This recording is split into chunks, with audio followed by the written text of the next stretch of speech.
Hello and welcome to PDX Garden Home. It's beginning of October. It's full on fall here in Portland, Oregon. So I'm going to be doing more stuff in the greenhouse for the next few months. Well, really till late spring at this point.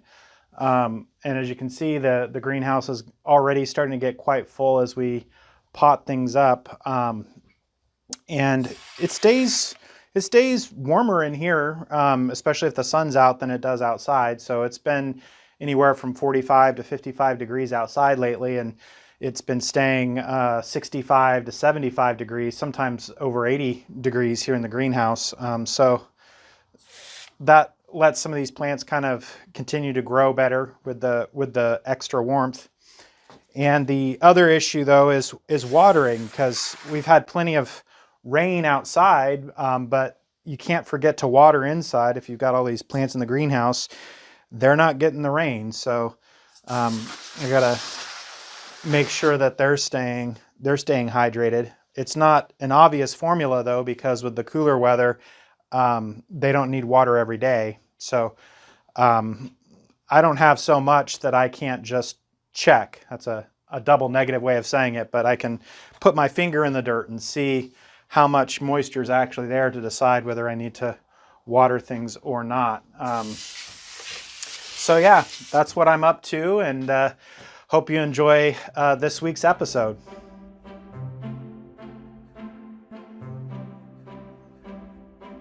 In this episode, we're going to be planting out lettuce starts.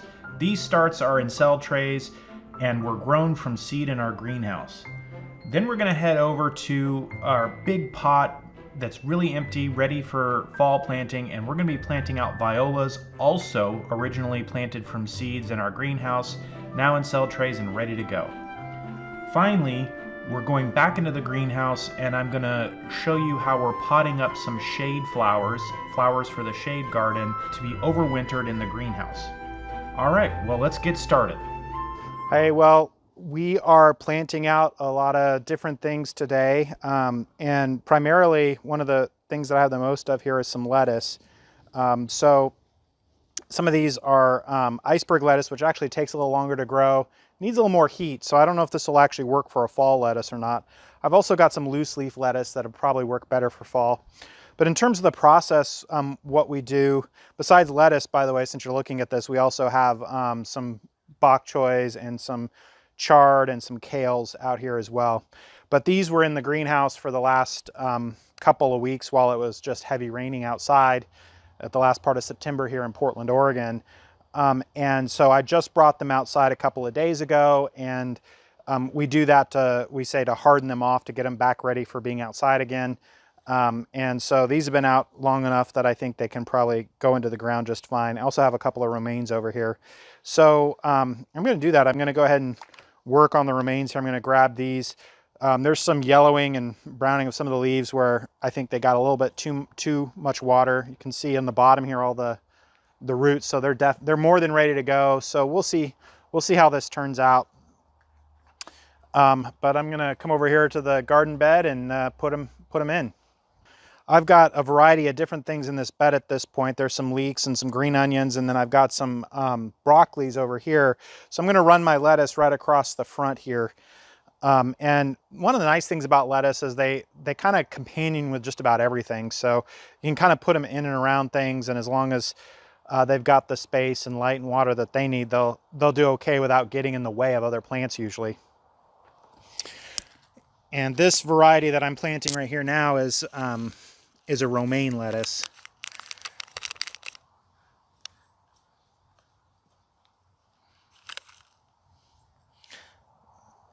My handy little tool here, this is actually one of my best tools for planting things out. This is a little kind of garden spoon that I got from a Japanese dollar store in Seattle several years ago. And I've held on to it because it easily fits inside these trays and just works really well. So I just make a little spot there, squeeze out my plug here, drop it in, and hope for the best.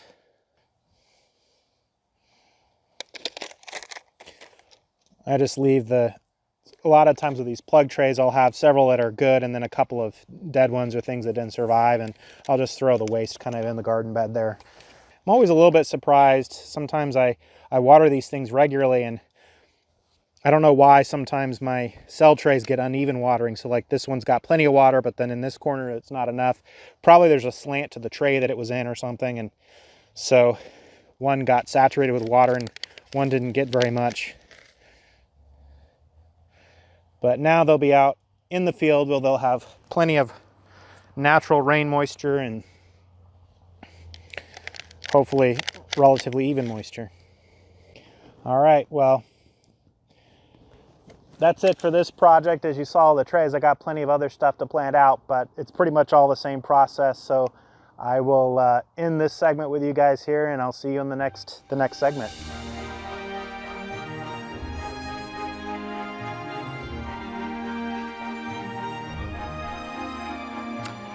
Well, hello. I'm here in the East Garden. This bed is actually, been using it as an herb bed, but I think I may next year use it more for flowers and move more of our annual herbs out to the main garden, because I don't think this gets quite enough sun. It gets good sun, but not quite enough to really do some of the herbs that really like sun during the summer. But in any regard, I've got a nice pot here that I want to put some flowers in for the fall. And I'm going to be using these Viola flowers, and I've got different brands of Viola flowers. Some of these are what they call the Johnny Jump Ups, and some are others. And we grew these in the greenhouse. We actually took them outside for a little bit and then brought them back in. And in taking them outside for a little bit and then bringing them back in, they developed a little bit of a powdery mildew on the leaves. But that mildew's actually been there before they flowered, so they've continued to grow and flower. So I think it's doing okay. And you know, it's fall. It's October now, beginning of October. So I don't think there's really anything else in here that this is going to hurt right now. So I'm just going to go ahead and plant them as is. I'm not going to worry about the fact that there's this kind of mildew here for now. If this was beginning of spring, I might just trash them just because I'd be worried that I might infect a bunch of other stuff. But not too concerned about it right now. Okay, you know, and that's the other thing, you know, most garden advice is if you have problems like that, to compost it, get it out of your garden altogether. I never really do that, and I'm maybe causing myself problems, or there's a problem brewing because I just have too much stuff that's mildew. Like for example, this time of year, squash leaves will have powdery mildew on them. They do every single year, no matter what we do in Portland, they're gonna have that, right? I don't go to any lengths to stop it, and I don't especially quarantine the leaves after I clean it up either. I just throw it back in the compost and let it all decompose, and I've done that for years, and I get the same results every year. So I guess that's the definition of insanity. Maybe if I didn't do that, I wouldn't get as much powdery mildew, but I mean, I think everyone gets the same amount that I do in Portland anyway. So yeah, that's kind of I'm kind of low-key about that. I'm not, I don't get all wound up about that kind of stuff. Okay, so back to the violas here. These are in cell trays. These are slightly bigger cell trays than what I usually use. You know, sometimes I use bigger ones to give roots more chance to establish, depending on what it is. I certainly don't have a science for it. And I'm just planting these fairly close. These do tend to multiply, and my experience is they come back year after year too, although that's not what I'm intending here. I'm just trying to fill this pot in for fall, and then we'll put something else here in the spring. But I don't know, if it fills itself in the spring and looks good, maybe I'll leave it as is. And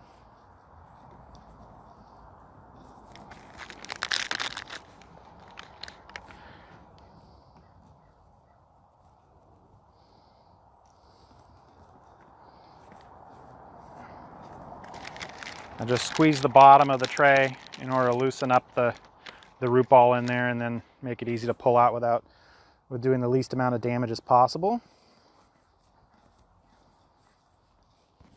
I brought several trays here, but I can already tell that I'm not going to need more than 2 for this pot, so we'll find another place for that third tray. Yep, I only need, I mean, it's debatable whether I should try to stuff too much more in here, but I'm going to try to stuff 2 more in here. Just so it looks like it has some substance to it right away. Because with the weather, I don't know that it will really multiply all that much this fall, but maybe I'll drive 1 more right there.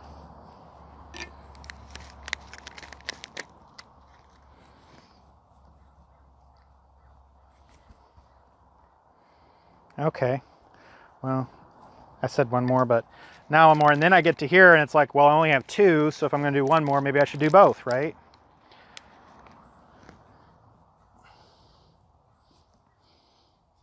Somebody can tell me down in the comments if I'm being crazy and putting these just way too close together.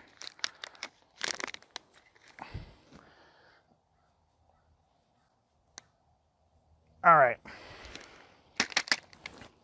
Well, that's it for this project. Thanks for watching me take care of this, and I will see you in the next segment.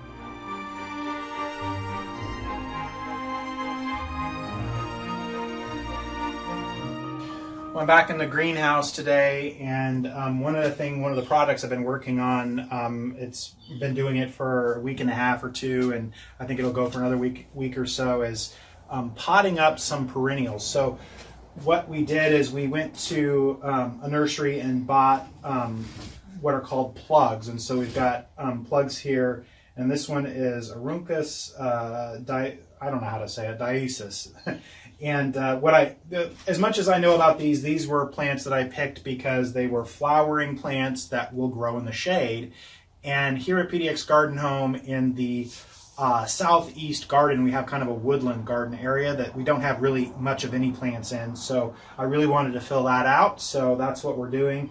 But these plugs, they need to be potted up. They're gonna have problems if we don't give them some more space to grow. So it's time to pot those up.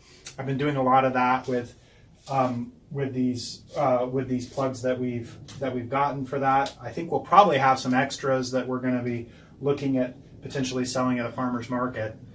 Yeah, I'll kind of work on that here, and you can, I'll, as usual, talk to myself, and maybe you'll get something out of that as I do it. So our process here is to water in the trays, which I've already done. Make sure the soil is already damp before we start planting. And then I've been using, for this project, I've been using Osmocote, which is a slow release fertilizer. And so the way Osmocote works is that the fertilizer is in these pellets, which have some kind of natural resin around them that basically disintegrates. My understanding is that the resin disintegrates mostly as a reaction to heat. So when it gets warmer, they disintegrate more, which provides more food to the plant, which coincides with when plants usually grow more, is when it's warmer. So the idea here is, as I'm potting up, I'm putting some of this slow release fertilizer in here so that I don't have to go back and fertilize on a regular basis. Unlike other nurseries, what they might do is kind of use a water soluble fertilizer on a weekly basis or something like that to really keep the plants looking nice. But as much as I enjoy this, and I really do enjoy this is like my favorite thing to do, unfortunately I can't spend all my time doing it. I've got other things going on, and so this is a much easier way for me to be able to kind of put it in there and not have to worry about the fertilizing for a while. That's the plan. I've got this weird teaspoon thing here. This would be a lot easier if I just had a regular teaspoon, right? I have this weird teaspoon thing, so I put a teaspoon into the cup, and then I use that to put into these little 4-inch containers.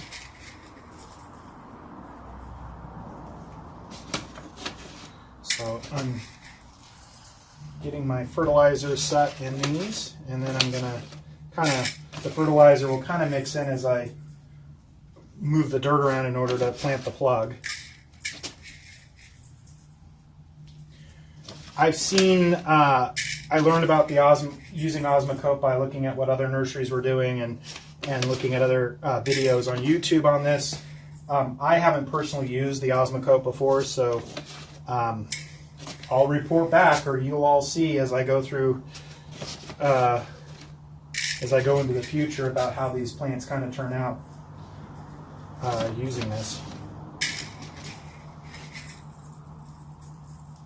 The overall goal, I also don't know what the growth cycle for these plants will look like. I mean, I'm assuming that because we're in the fall, we'll get maybe a little bit of growth right now, as long as it stays a little bit warmer, but we'll probably stop growing in December when it's cold, and January, and we'll just kind of overwinter them here in the greenhouse, and in the spring hopefully they'll kind of have a spurt of growth and really be ready to look like something when we put out in the garden. But these are also new plants to me, so I don't know for sure what their growth cycle is going to look like.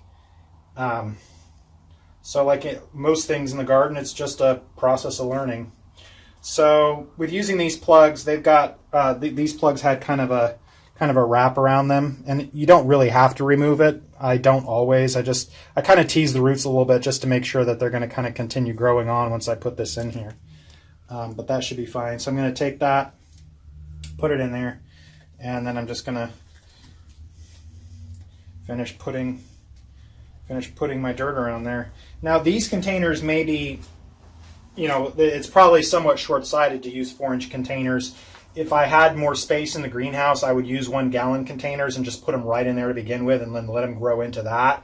But if I put everything that we have in plugs into 1-gallon containers, there would be absolutely no room in the greenhouse for that. So I'm putting whatever I can in smaller containers, letting them fill out those smaller containers first, and then I'll worry about my space constraints later. So it's all just deferring the problem to some other time. But really what happens in the greenhouse is that we have things moving in and out of the greenhouse all the time. So by being able to defer this issue of how much space I have till later, gives me time to think about what can come out of the greenhouse and what should I prioritize and things like that.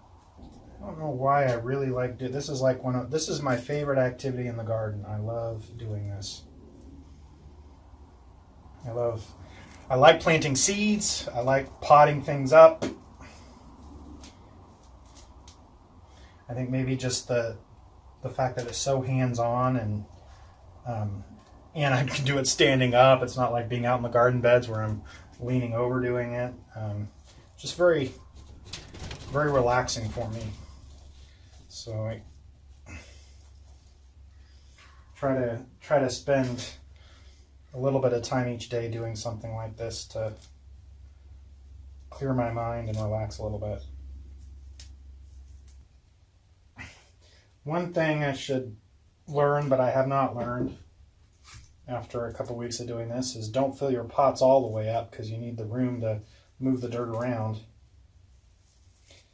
And when you water, you want to have kind of a lip or a reservoir for the water.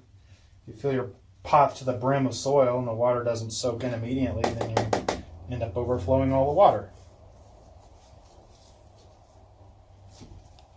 See, like I can't easily dig a hole in this one without putting the dirt in the other pot because I filled it too full.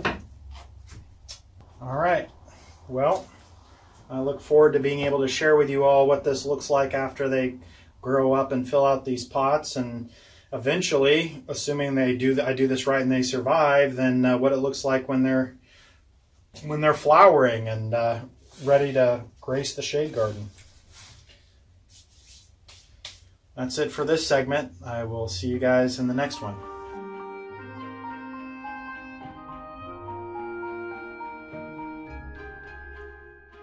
Well, as I said earlier, it's October here in the garden, and yeah, it's this time of year in Portland, it can be super rainy, or it can be kind of like this, where it's just kind of overcast but not too rainy, and it's actually not a bad time for the garden. You can see behind me some flowers and things that are still blooming. I mean, if the weather stayed about like it is now, which is kind of in the 55 to 60 degree zone, and stayed like that, we would actually probably get some more cherry tomatoes that were edible as well. The thing is it's got to stay like that for probably a week or two at least, and I don't know that that'll happen because we'll have a bunch of rains rolling at some point and perhaps colder weather. But that's life gardening in Portland, Oregon. I want to thank you for joining us again today here at PDX Garden Home. And if you're enjoying these videos, please tell your friends and family about it. Hit the subscribe button. I think there's a notification little button there you can hit as well that'll let you know when we've posted new videos. And hope you stay with us and we keep building this community together. Okay, I'll see you guys all later. Take care now. Bye.